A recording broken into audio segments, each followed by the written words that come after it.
who was in terms of hip hop? Was DJ Hollywood first? Like, where does Hollywood and 𝗕𝗕𝗓𝗓 and like all these other MCs that really weren't making records? Okay, so after 𝗕𝗥𝗓𝗓, you have to see there were two different kinds of crowds. Okay. First and foremost, Flash, Grandmaster Flash calls them the shoe people and the sneaker people.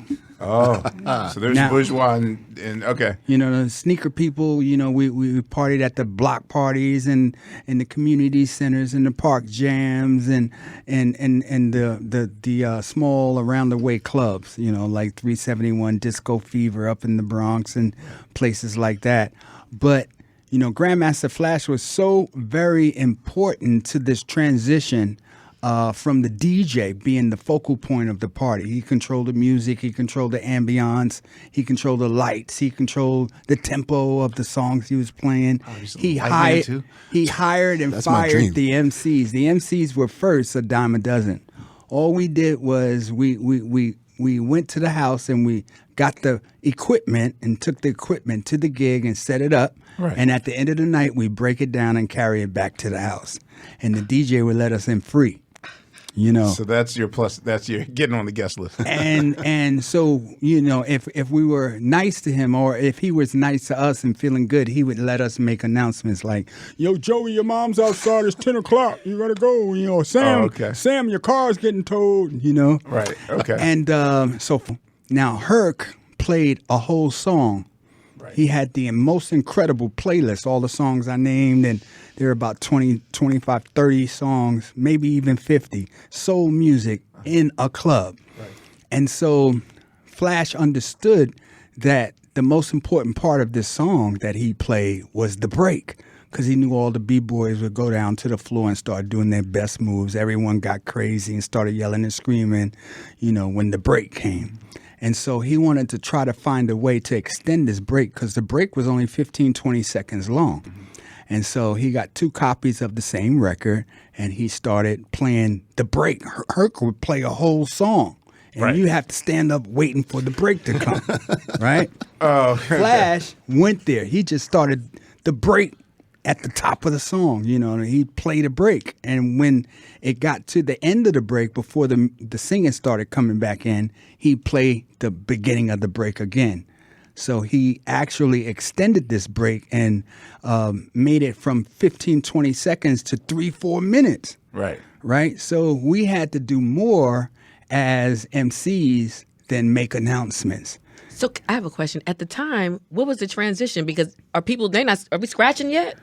Right. He started scratching and Flash. Okay. He was very, very fast because you had to go from one turntable to the other to catch the beat before it ended and got to the whack part. Right. Right. And so he extended the break and it shout gave out to us Theodore too. Right. Okay. Theodore listens to the show. He'll get mad. Yes, Theodore, we know you invented the scratch. Okay, that's what I was. Grand Wizard Theodore. Grand Wizard, yes, we love you. Mm-hmm. And so, it was like DJs like that gave us the opportunity to shine. So we became like, instead of standing on the side of the turntables just making announcements, we went out front.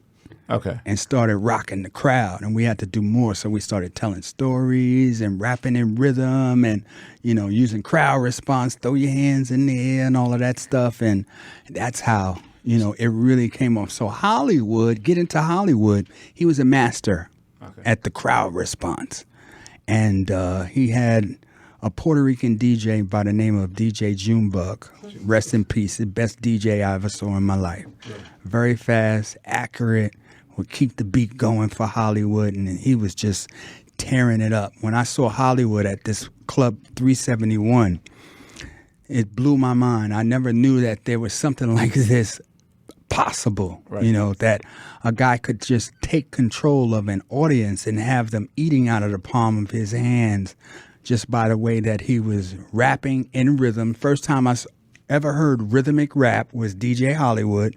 Of course, there were other MCs before him like KC, the Prince of Soul, JJ, the Disco King. You had up in the Bronx with 𝗕𝗥𝗓𝗓, you had 𝗕𝗥𝗓𝗪𝗓. He was the first MC up in the Bronx, rocking, just talking smack on the microphone. Right, okay. You know, but Hollywood put it together with rhythmic chants.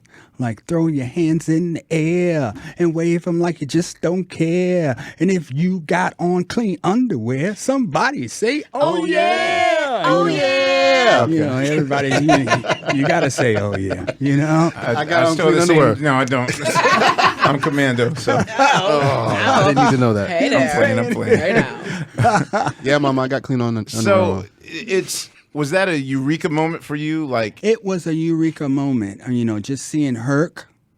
The first time I saw Herc, it blew my mind, just the fact that he had this big, huge, humongous sound system, and he was playing these songs that I grew up with, that I just thought that, you know, Give It Up or Turn It Loose was my favorite song, and he played it loud, and everyone went crazy. And then you had Grandmaster Flash was another one, blew my mind with the speed on the turntables. Right. And this guy had white gloves on with rings on, and they were just flashing. He's going to turntable.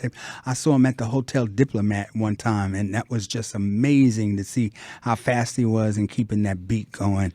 And it's real, what we call turntablism. Right. This evolution of the turntable, the DJs. And Flash gave us the opportunity, along with Hollywood. Everyone mimicked Hollywood when he came out. He blew my mind as well.